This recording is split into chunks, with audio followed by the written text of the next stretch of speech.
बिस्मिल्लाहिर्रहमानिर्रहीम।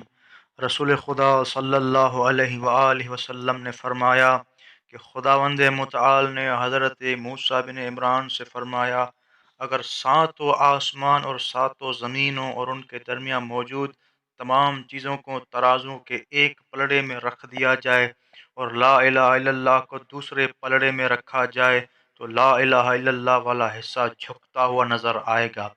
इसी तरह रसूल खुदा ने फरमाया, दो चीज़ों की आमिल हैं, कोई मरते वक्त ये गवाही देगा कि अल्लाह के अलावा कोई माबूद नहीं तो जन्नत में दाखिल होगा, अगर कोई मरते वक्त किसी को खुदा का शरीक करार दे तो जहन्नुम में जाएगा। इसी तरह रसूल खुदा सल्लल्लाहु अलैहि वसल्लम ने फरमाया, अपने मुर्दों को ला इलाहा इल्लल्लाह की तलकीन करो क्योंकि उससे गुनाह ख़त्म होते हैं।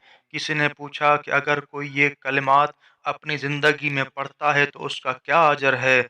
फरमाया, ये ज़िक्र हर हाल में गुनाहों को ख़त्म कर देता है, तबाह कर देता है, बर्बाद कर देता है गुनाहों को। ला इलाहा इल्लल्लाह तो ज़िंदगी, मौत और दोबारा उठाए जाने के वक्त इंसान का मोनिस व मददगार है। इसी तरह आपने फरमाया कि जब्राईल अलैहिस्सलाम ने कहा, ऐ मोहम्मद सल्लल्लाहु अलैहि वसल्लम, तुम उन लोगों को दोबारा उठाए जाने के वक्त देखोगे जो ला इलाहा इल्लल्लाह और अल्लाहु अकबर की निदा दिया करते थे। उनके चेहरे सफ़ेद होंगे और वो लोग रूह स्याह होंगे जो कहते थे, तुम्हारे लिए हलाकत हो, हम तो बर्बाद हो गए।